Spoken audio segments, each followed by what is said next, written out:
प्रधान बन के नए अहाँ सबक बेटा भाई आप परिवार के सदस्य बन के आयल छिए। साथियों, खड़गेश्वरी महाकाली, मां पूरनदेवी, मां कामाख्या, चौमुखी शिवलिंग महादेव, महामाया देवी, इन सभी दिव्य शक्तियों को नमन करते हुए मैं आप सभी जनता जनार्दन को प्रणाम करता हूं। ये सारे नौजवान बहुत सारे पेंटिंग बना करके ले आए हैं। जरा एसपीजी के लोग ये कलेक्ट कर लीजिए।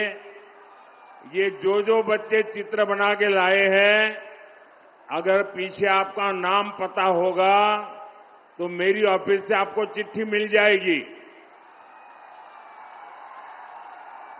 सब कलेक्ट कर लीजिए भाई, उधर भी सबसे कलेक्ट कर लीजिए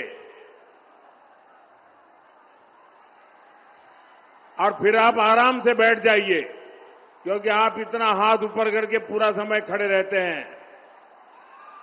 आराम से बैठिए आप लोग।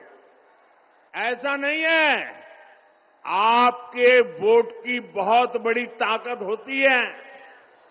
मैं आज आपको आपके वोट की ताकत बताना चाहता हूं।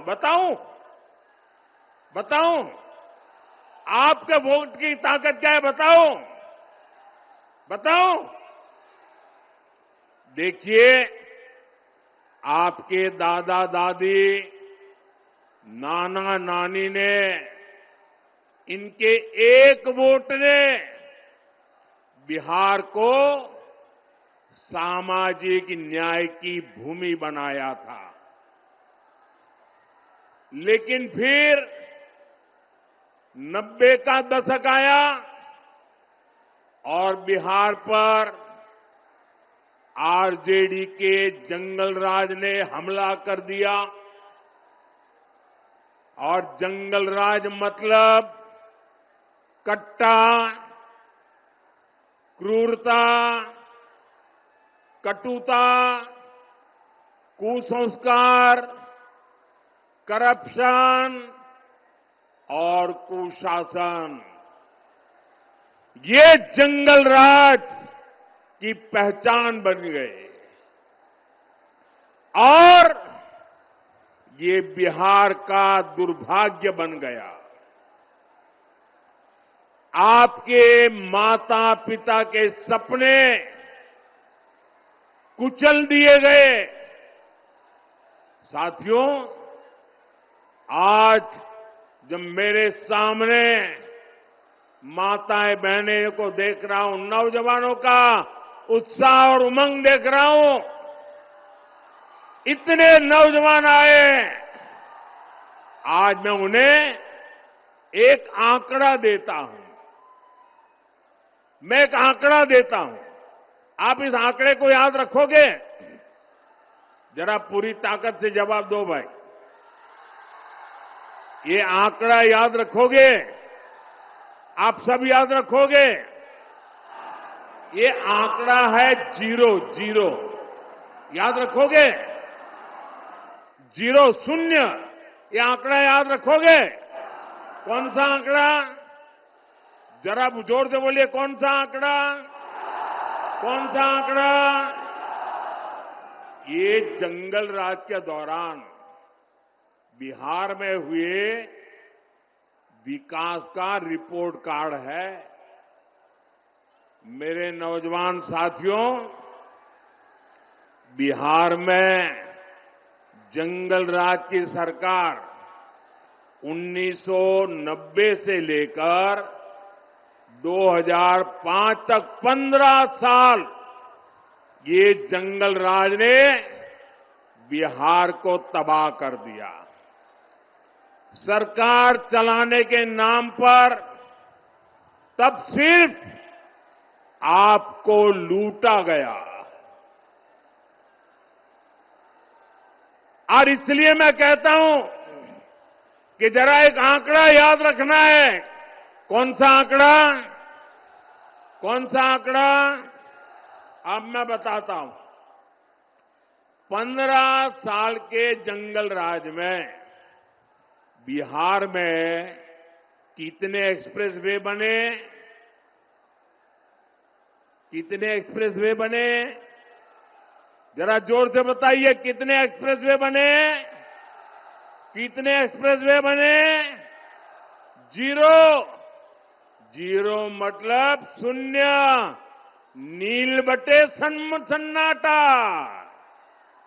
क्या आप जानते हैं 15 साल के जंगल राज में बिहार में कोसी नदी पर कितने पुल बने? कितने पुल बने? जरा जोर से बताइए, कितने पुल बने? कितने पुल बने? देखिए, पत्रकार मुस्कुरा रहे हैं आज। 0, शून्य, एक भी नहीं बना। क्या आप जानते हैं 15 साल के जंगल राज में बिहार में कितने टूरिस्ट सर्किट विकसित हुए? कितने टूरिस्ट सर्किट विकसित हुए? जरा जोर से बताइए, कितने विकसित हुए? 0, शून्य, नील बटे सन्नाटा। क्या आप जानते हैं 15 साल के जंगल राज में बिहार में मेरे नौजवानों को खेलकूद के लिए, मेरी बेटियों को खेल कूदने के लिए कितने स्पोर्ट्स कॉम्प्लेक्स डेवलप हुए? कितने डेवलप हुए? कितने डेवलप हुए? 0, मतलब शून्य, मतलब नील बटे सन्नाटा। क्या आप जानते हैं 15 साल के जंगल राज में बिहार में कितने मेडिकल कॉलेज बने? जंगल राज में कितने मेडिकल कॉलेज बने? जरा जोर से बताइए, कितने मेडिकल कॉलेज बने? 0, शून्य। साथियों, जंगल राज के उन 15 सालों में न बिहार में एक भी आईआईटी आई, ना ही आईआईएम आया, ना ही एक भी नेशनल लॉ यूनिवर्सिटी की स्थापना यहां हुई। पूरी एक पीढ़ी का नौजवान देखिए, पूरी एक पीढ़ी का भविष्य आरजेडी के नेता खा गए दोस्तों।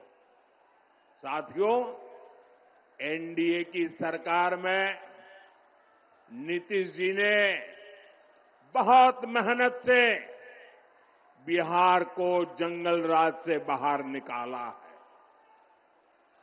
2014 में डबल इंजन की सरकार बनने के बाद बिहार के विकास में नई तेजी आई है। पटना में आईआईटी खुली है, बोधगया में आईआईएम खुला है, पटना में एम्स खुला है, दरभंगा एम्स का काम तेज गति से चल रहा है। अब बिहार में नेशनल लॉ यूनिवर्सिटी भी है, भागलपुर में ट्रिपल आईटी भी है। बिहार में एक नहीं, दो नहीं, बल्कि 4 सेंट्रल यूनिवर्सिटी भी स्थापित की गई है।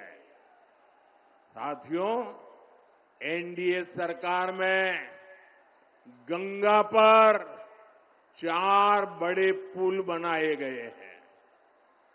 वीर कुंवर सिंह सेतु, जेपी सेतु, श्री कृष्ण सिंह सेतु, ओंटा सिमरिया सेतु, इसके अलावा महात्मा गांधी सेतु की पूरी तरह मरम्मत करके नया स्टील ब्रिज बनाया गया है। इसके अलावा गंगा जी पर 8 नए पुलों को बनाने का काम तेजी से चल रहा है। कोसी नदी पर भी 3 पुल नए बनाए गए हैं और 3 नए पुल बनाने पर काम चल रहा है। हमारी सरकार ने बिहार के लिए 7 एक्सप्रेसवे मंजूर किए हैं, जिनमें से एक का काम तो पूरा भी हो गया है। साथियों, यहां सीमांचल में भी आधुनिक इंफ्रास्ट्रक्चर का निर्माण किया जा रहा है। फारबिसगंज और दरभंगा के बीच रेल कनेक्टिविटी के लिए 90 साल इंतजार करना पड़ा। 90 साल, 3 पीढ़ी को इंतजार करना पड़ा। अब कई सालों बाद फारबिसगंज और सहरसा भी आपस में कनेक्ट हो गए हैं। गोरखपुर सिलीगुड़ी एक्सप्रेसवे से तो इस क्षेत्र की तस्वीर बदलने वाली है। ये सारा उदाहरण बताते हैं कि बिहार का विकास अगर कोई कर सकता है तो एनडीए कर सकता है। भाजपा के साथ पूरी एनडीए की टीम मिलकर के कर सकती है। साथियों, और इसलिए हमें अपने नौजवानों को, अपनी बेटियों को, अपने नागरिकों को बेहतर जीवन देना है। इसलिए एनडीए सरकार हर गरीब को पक्का घर दे रही है, हर जरूरतमंद को मुफ्त अनाज, मुफ्त इलाज दे रही है, नल दे रही है, नल से जल दे रही है। मुद्रा योजना के तहत आप यहां जगह कम है, प्लीज आप लोग वहीं रुकिए। यहां जगह कम है, साथियों आप वहीं रुकिए, आगे मत आइए। मैं आपका उत्साह देख रहा हूं, आपका जोश देख रहा हूं, आपका ये प्यार मेरे सर आंखों पर, आपका ये प्यार मेरे सर आंखों पर। साथियों, मुद्रा योजना के तहत स्वरोजगार के लिए बिना बैंक गारंटी युवाओं को मदद दी जा रही है। बिहार के हमारे नौजवानों को मुद्रा लोन के करीब 3 लाख करोड़ रुपए मिले हैं। लेकिन साथियों, हमारे इन प्रयासों के सामने एक बहुत बड़ी चुनौती खड़ी है और वो चुनौती है घुसपैठियों की। एनडीए सरकार पूरी मक्कमता से और पूरी ईमानदारी से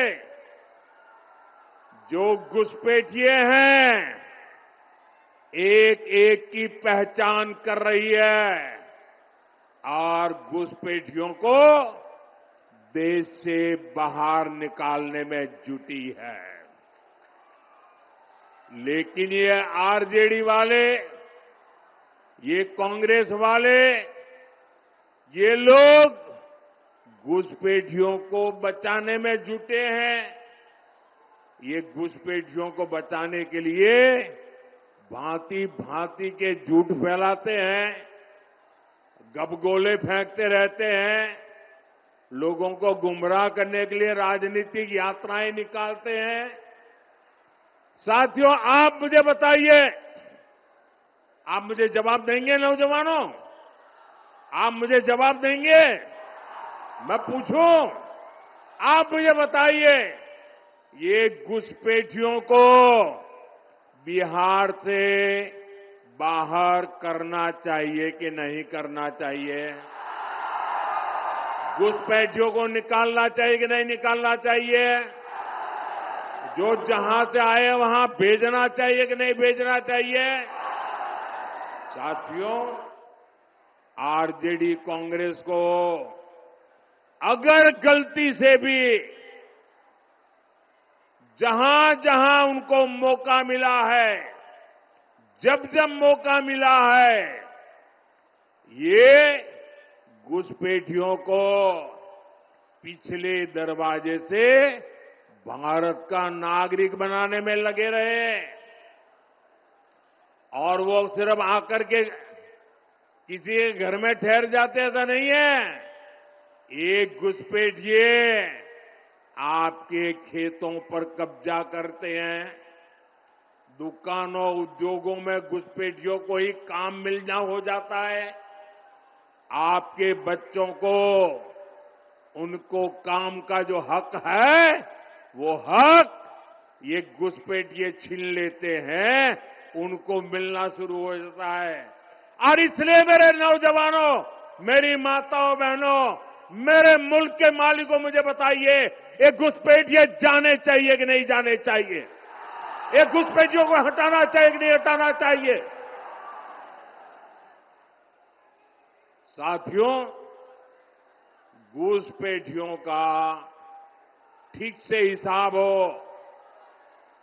आप मुझे बताइए, एक घुसपैठियों का हिसाब कौन कर सकता है? जरा बताइए, घुसपैठियों को कौन निकाल सकता है?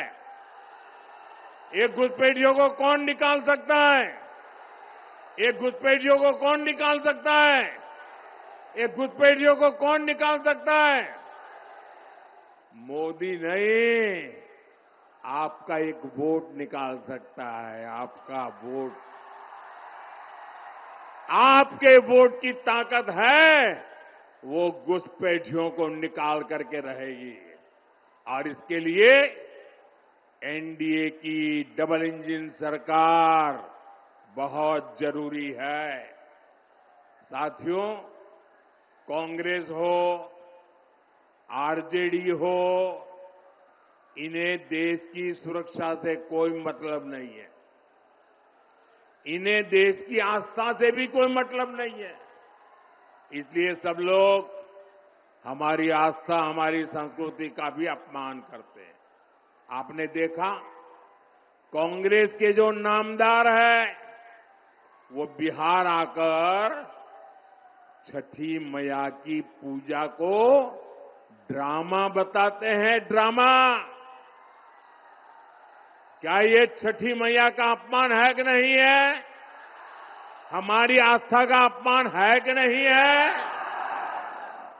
हमारी माताएं बहनें छठी मैया की आराधना में कितनी तपस्या करते हैं, तब करती है, पानी तक नहीं पीती। ये उसको नौटंकी कहते हैं। और आरजेडी वाले नामदार, ऐसी जब आती है तो उनके मुंह पर ताला लग जाता है। यही नामदार उछल उछल करके, टीवी वालों को बुला बुला करके, जब महाकुंभ चल रहा था तो महाकुंभ के स्नान की मजाक उड़ाते थे। साथियों, ये राम मंदिर का विरोध करते थकते ही नहीं है। प्रभु राम पर इनका विश्वास नहीं है। और ये कोई ढकी छुपी बात नहीं है, पूरा देश जानता है।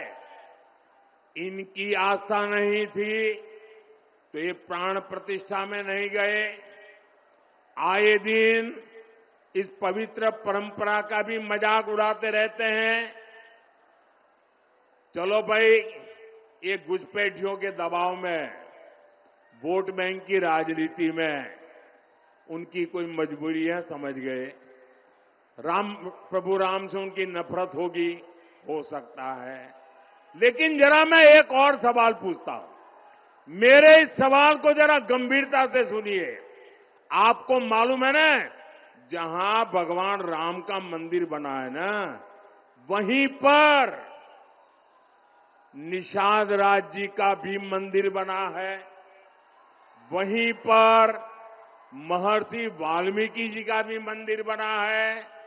वहीं पर माता शबरी जी का भी मंदिर बना है। ये जरा कांग्रेस आरजेडी वालों को मैं पूछना चाहता हूं कि भाई, तुम्हें राम से गुस्सा है? अरे राम जी के पास मत जाना। अरे वहां निषाद राज है, जरा वहां तो मत्था टेक के आ जाओ। वहां वाल्मीकि जी है, अरे वहां तो मत्था टेक के आ जाओ। वहां माता शबरी है, अरे वहां तो चरण छू के आ जाओ। इनको निषाद राज से, महर्षि वाल्मीकि जी से, माता शबरी से भी ऐतराज है। इससे पता चलता है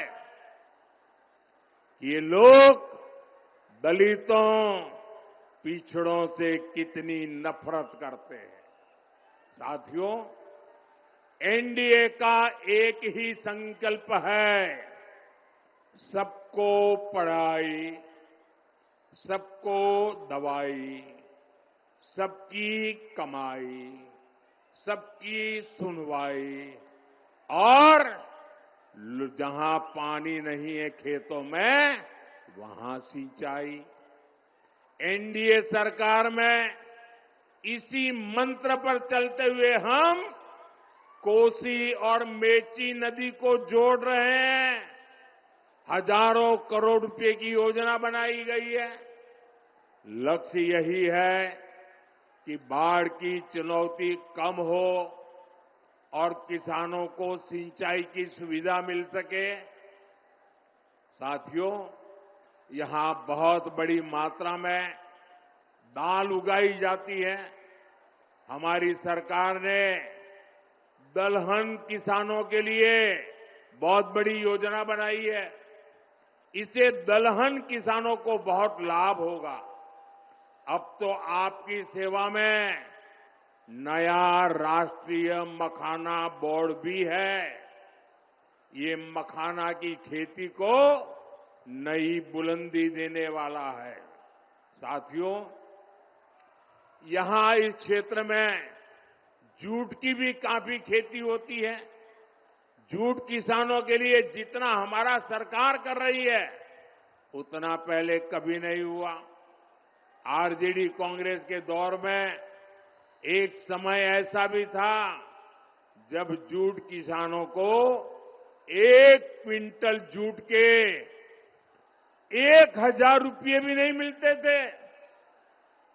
ये एनडीए सरकार है जिसने आपके हितों का ध्यान हमेशा रखा। आज 1 क्विंटल जूट एमएसपी 5,600 रुपये से ज्यादा हो गया चुका है। 5,600। उस समय 1,000 भी नहीं होता था। साथियों, जब केंद्र में आरजेडी और कांग्रेस की सरकार थी, तब उन्होंने जूट किसानों को एमएसपी के रूप में सिर्फ 400 करोड़ रुपए दिए, जबकि एनडीए सरकार अभी तक 1300 करोड़ रुपए से ज्यादा किसानों को दे चुकी है। इसका बड़ा फायदा बिहार के जूट किसानों को हुआ है। साथियों, हमारी सरकार माताओं बहनों की कमाई और दवाई के लिए भी अनेक कदम उठा रही है। मुख्यमंत्री महिला रोजगार योजना इसका सशक्त उदाहरण है। इसके तहत बिहार की 1,40,00,000 बहनों के खाते में 10-10 हजार रुपये पहुंच चुके हैं। माताएं बहनें जरा ताली बजा करके मुझे बताइए, ये अच्छा हुआ है कि नहीं हुआ है? आपको ताकत मिली है कि नहीं मिली है? और हमने वादा किया है, जो भी इस पर से कोई काम धंधा शुरू करेंगे, उनको आगे सरकार बनने के बाद फिर से पैसा मिलने वाला है। करेंगे ना? हमें बिहार को आगे बढ़ाना है, करेंगे ना? बिहार एनडीए ने फिर से सरकार बनने के बाद इस योजना का दायरा बढ़ाने की घोषणा की है।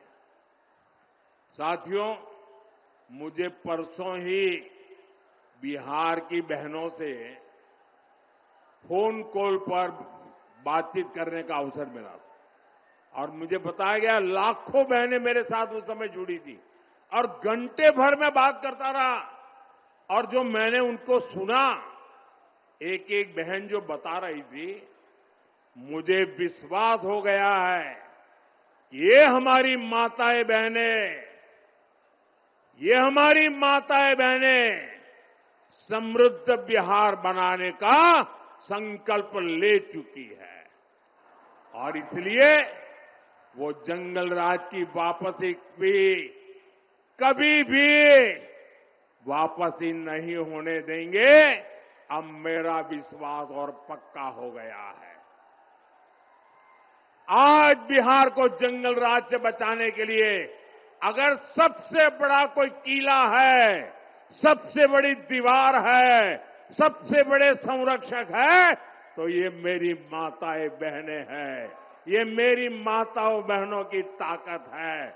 ये मेरी माताओं बहनों की जागरूकता है। साथियों, कुछ दिनों पहले मैंने कांग्रेस और आरजेडी में जो झगड़े हो रहे हैं ना, एक दूसरे की टांग खींचने का जो काम चल रहा है, उसकी पोल खोल दी थी।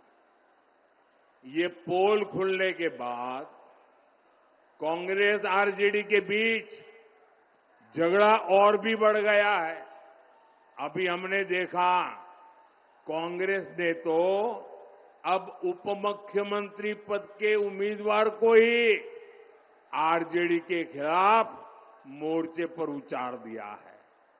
वो मीडिया को इंटरव्यू दे रहे हैं और इंटरव्यू में क्या कह रहे हैं? वो इंटरव्यू में आरजेडी के जंगल राज की ही कलई खोल रहे हैं।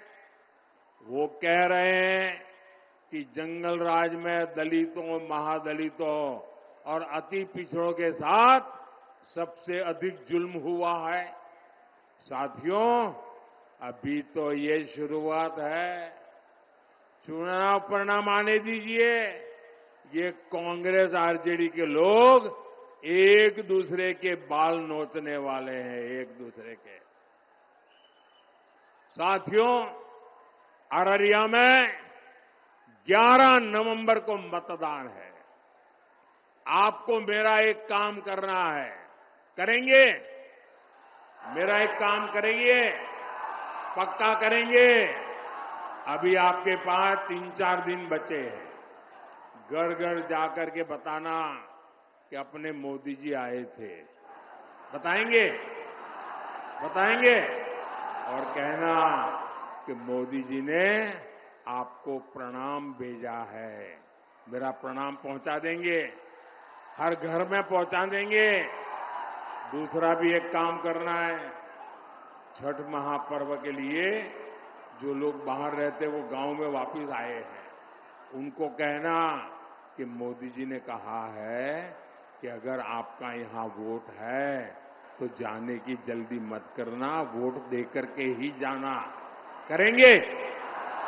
साथियों, आपके उत्साह से पक्का है, इस बार एनडीए की रिकॉर्ड विजय होने वाली है। भाजपा एनडीए के हर कार्यकर्ता को पूरी ताकत से हर बूथ पर विजयी होना है। एक भी बूथ ऐसा ना हो कि जहां हम एक वोट से भी पीछे नहीं होने चाहिए।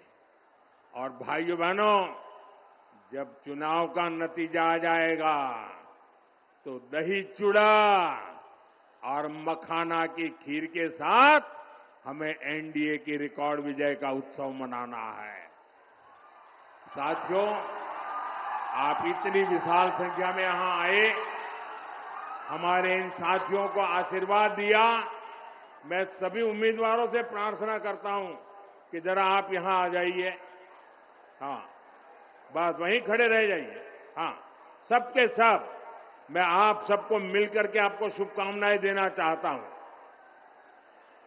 आप सब भारत मां की जय बोल करके इनको आशीर्वाद दीजिए। भारत माता की, भारत माता की, भारत माता की, भारत माता की। बहुत बहुत धन्यवाद।